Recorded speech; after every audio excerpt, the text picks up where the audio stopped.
فين الحكمة لما تروح تنام وانت ظالم غيرك؟ فين الحكمة من كده؟ مش لي كده. ممكن يكون ما الحكمة عشان اقول لك قال الله جل في علاه: الله يتوفى الأنفس حين موتها والتي لم تمت في منامها فيمسك التي قضى عليها الموت ويرسل الأخرى إلى أجل مسمى إن في ذلك لآيات لقوم يتفكرون.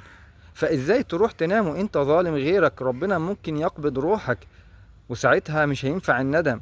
وقال الله عز وجل: ولا تحسبن الله غافلا عما يعمل الظالمون إنما يؤخرهم ليوم تشخص فيه الأبصار.